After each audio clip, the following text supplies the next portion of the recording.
Hi friends, welcome to planet leaf.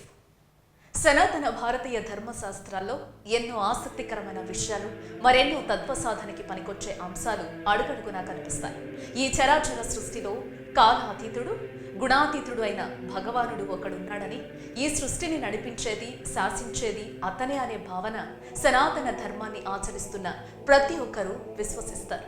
ఈ ధర్మశాస్త్రాలుగా చెప్పబడిన గ్రంథాలు, ఇతిహాసాల్లో మానవుడు అర్థం చేసుకొని మరెన్నో తత్వ బోధనలు ఉంటాయి. అందులో కపిల మహర్షి ప్రతిపాదించిన సాంఖ్య దర్శనం కూడా ఒకటి. ద్వైతం, అద్వైతం, విశిష్టాద్వైతం అనే 3 తత్వ బోధనల్లో అసలు జీవాత్మ, పరమాత్మ అనే అంశాలను ప్రస్తావించడం జరిగింది. వీటికి కాస్త సారూప్యత ఉన్నట్లు అనిపించినా భిన్నంగా ఉండే తత్వ బోధనల్లో ఒకటి సాంఖ్య దర్శనం. ఆచార్య కపిల మహర్షి ప్రతిపాదించిన ఈ సాంఖ్య దర్శనం ప్రకారం విశ్వ సృష్టికి మూలం పురుషుడు అయిన ఆత్మ, ప్రకృతి కలయిక అని చెప్పబడుతోంది. గుణాతీతుడైన పురుషుడు ప్రకృతితో కలయిక వలన సత్వ, రజో, తమో గుణాలతో కూడిన ఇంద్రియ జ్ఞానం లేదా బుద్ధి జనిస్తుంది. ఈ బుద్ధి చేసే చేష్టల వలన మనిషి సంసారం అనే బంధంలో బంధించబడి ఉంటాడు. అంటే పరమాత్మ అనే అంశానికి కాస్త విభేదించినట్లు ఉండే ఈ సాంఖ్య దర్శనం లేదా సాంఖ్య యోగం అనేది నాస్తికవాదం అనే భావన ఉన్న గుణాతీతుడైన పరమాత్మ స్వరూపాన్ని పురుషుడిగా అభివర్ణించడం ద్వారా ఆస్తికవాదంగా చెప్పబడుతోంది. అయితే ఆస్తికవాదం నాస్తికవాదంతో విభేదించే సైద్ధాంతిక విజ్ఞాన కోణం ఈ సాంఖ్య దర్శనంలో ఉంటుంది. ఈ తత్వం తెలిస్తే జీవితాన్ని సత్వ, రజో, తమో గుణాల కలయికలో ఏర్పడిన ఆలోచనల నుంచి దాటి వచ్చి చూడొచ్చు అనే విషయం స్పష్టమవుతోంది. అసలు ఈ కపిల మహర్షి సాంఖ్య దర్శనంలో దాగి ఉన్న తత్వ శోధన ఏంటి అనే విషయాలని ఈరోజు మనం తెలుసుకుందాం. సాంఖ్యవాదం లేదా సాంఖ్య దర్శనం 2 ప్రమాణాల్లో చెప్పబడుతుంది. అవి ప్రత్యక్ష ప్రమాణాలు, శబ్ద ప్రమాణాలు. ఇక ప్రత్యక్ష ప్రమాణాలు అంటే మన ఇంద్రియాల ద్వారా తెలిసేది. ఇందులో మరలా 3 ప్రమాణాలు ఉంటాయి. నిర్వికల్ప ప్రమాణాలు, సావికల్ప ప్రమాణాలు, అనుమాన ప్రమాణాలు. నిర్వికల్ప ప్రమాణాలు అంటే ఇంద్రియాల ద్వారా గ్రహించేది, కానీ ఇది అర్థం కాదు. అంటే ఒక వస్తువుని ప్రత్యక్షంగా చూస్తాం, కానీ దాని గురించి మనకు ఏం అర్థం కాదు, ఏం తెలియదు. ఇక సవికల్ప ప్రమాణాలు అంటే ఇంద్రియాల ద్వారా గ్రహించి అర్థం చేసుకునేది. దీని ద్వారా ఒక విషయానికి మరొక విషయంతో ఉన్న భేదం తెలియడం ద్వారా సరైన జ్ఞానం పెంపొందించబడుతుంది. అలాగే అనుమాన ప్రమాణాల ద్వారా కనిపించనిది అబద్ధం కాదని గ్రహించడం, అంటే ఊహించగలిగేది స్పందనల ద్వారా తెలుసుకోగలిగేది. గాలి ఉందని చెప్పటానికి ఆధారం లేదు, కానీ శరీరానికి గాలి స్పందన తెలుస్తుంది కాబట్టి ఉందని నమ్ముతాం. ఇక శబ్ద ప్రమాణం అంటే ఒకరు చెప్పింది వినడం ద్వారా తెలుసుకునేది. ఇది నిజం, అబద్ధం అనే విషయాలు కొన్ని సందర్భాల్లో గ్రహించగలం, కొన్ని సందర్భాల్లో గ్రహించలేం. ఇక ఈ సాంఖ్యవాదంలో ప్రధానంగా పురుషుడు, ప్రకృతి అనే 2 అంశాల గురించి చెప్పబడుతోంది. ఇక్కడ పురుషుడు అనేది రూపం కాదు, అదొక తత్వం మాత్రమే. ఇక ఈ రెండింటి గురించి కాస్త తెలుసుకోవటానికి ప్రయత్నిస్తే, పురుషుడు అంటే అనంత విశ్వంలో అంతటా వ్యాపించి స్వతంత్రంగా ఉండే నిరాకార ఆత్మతత్వం. ఇది ఇంద్రియాలకు అతీతమైనది, శాశ్వతమైనది, గుణాతీతమైనది.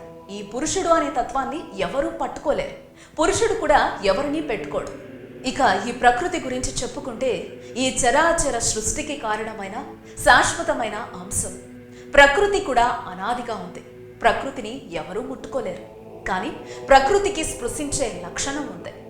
మనం చూస్తున్న, చూడలేని శాశ్వత, అశాశ్వతమైన పదార్థాలు అన్నీ కూడా ప్రకృతి వలనే సృష్టించబడతాయి, మరలా ప్రకృతి వలనే నాశనం చేయబడతాయి. ఈ అనంత విశ్వంలో శరీరంతో ఉండే జీవులు యథార్థంగా పురుషతత్వంతో నిండిన స్వరూపాలే. కానీ అవన్నీ ప్రకృతి వలన ఉద్భవించిన భౌతిక దేహాలు కలిగి ఉండటం వలన వాటిలో బంధింపబడి పురుషతత్వం దాగిపోతుంది. పురుషతత్వానికి తన గురించి సరైన జ్ఞానం లేనందువలన భౌతికంగా కనిపించే దేహమే తానేననే భ్రమలో ఇంద్రియ జ్ఞానానికి కారణమైన ప్రకృతి పురుషుణ్ణి సంసార బంధం ఉంచేస్తోంది. అయితే ప్రకృతి వేరు, తాను వేరని పురుషతత్వం తెలుసుకుంటుందో అప్పుడు భవబంధాల నుంచి విముక్తి లభిస్తుంది. సాంఖ్యవాదం ప్రకారం సృష్టికి పురుషుడు, ప్రకృతి 2 కారణాలే.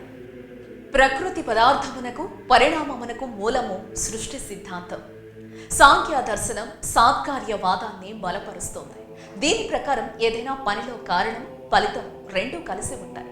కారణంతో చేసే పనికి ఫలితం ఉంటుంది, కారణం లేని పని ఉండదు, దానికి ఫలితం ఉండదు.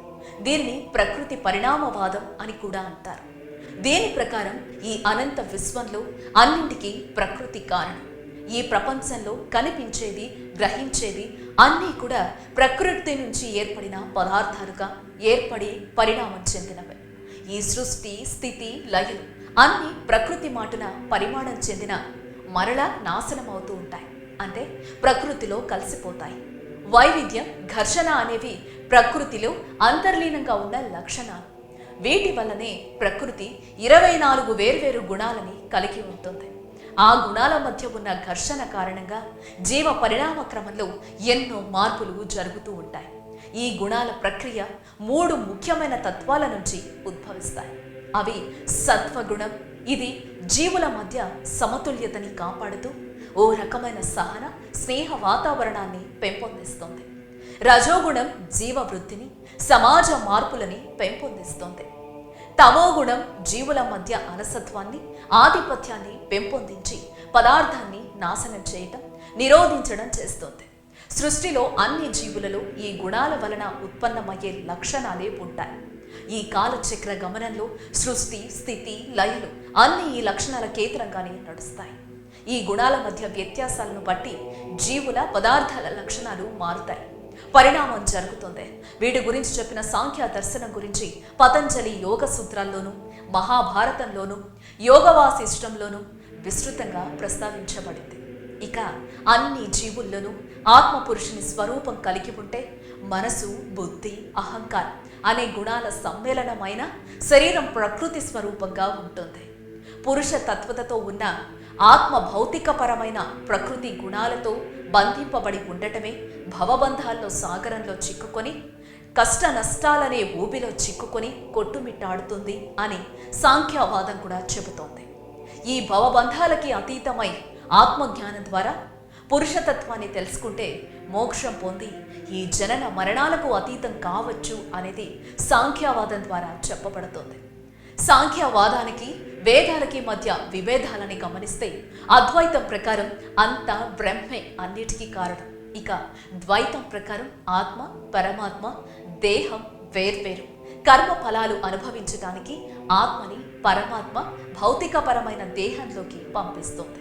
కానీ ఈ సాంఖ్యవాదం ప్రకారం ప్రకృతి, పురుషుడు అనేవి రెండు మొదటి నుంచి వేర్వేరు. ఈ రెండు కలయిక వలనే అశాశ్వతమైన జీవం జన్మిస్తుంది అనే వాదాన్ని సమర్థిస్తుంది. కానీ ద్వైత, అద్వైతంలో శాశ్వతమైన దాని నుండి అశాశ్వతమైనది జనిస్తుందనే వాదాన్ని అంగీకరించదు. పాశ్చాత్య తత్వాలలో కార్టీజియన్ సిద్ధాంతం ప్రకారం శరీరం, మనస్సు అనేవి వేర్వేరు పదార్థాలు. ఇది సాంఖ్యానికి కాస్త దగ్గరగా అనిపించిన కొన్ని ముఖ్యమైన భేదాలను గమనించాలి. పాశ్చాత్య తత్వ శాస్త్రంలో శరీరం అనేది భౌతిక పదార్థం, మనసు కనిపించని చైతన్యం. కానీ సాంఖ్యంలో శరీరం, మనసు, అహంకారం కూడా ప్రకృతి లక్షణాలే. విష్ణు పురాణం ప్రకారం విష్ణుమూర్తి అవతారాల్లో ఒకరైన ఆచార్య కపిల మహర్షి ఈ సాంఖ్యవాదాన్ని ఇతిహాసాల ద్వారా సమాజానికి అందించారు. ఇక కపిల మహర్షిని జైనులు, బౌద్ధులు తమ తీర్థంకరుల్లో ఒకరిగా భావిస్తారు. అలాగే సాంఖ్యవాదాన్ని, సాంఖ్య యోగాన్ని వాళ్ళు ఎక్కువగా విశ్వసిస్తారు. ఇక ప్రకృతి స్వభావాన్ని స్త్రీ భావనలో పోల్చి స్త్రీ వ్యక్తిత్వాన్ని కూడా చిత్రీకరించే ప్రయత్నం చేశారు. ఈ వివరణ అంతా భాగవత గ్రంథంలో కపిల మహర్షి అవతారం లక్ష్యంలో చెప్పబడుతోంది. సో ఇది ఈరోజు సాంఖ్య దర్శనం యొక్క అద్భుతమైన తత్వం. ఈ వీడియో మీకు నచ్చినట్లయితే లైక్ చేయండి, షేర్ చేయండి. ఇలాంటి మరిన్ని వీడియోలు చూడాలనిపిస్తే మా ఛానల్ను సబ్స్క్రైబ్ చేయండి.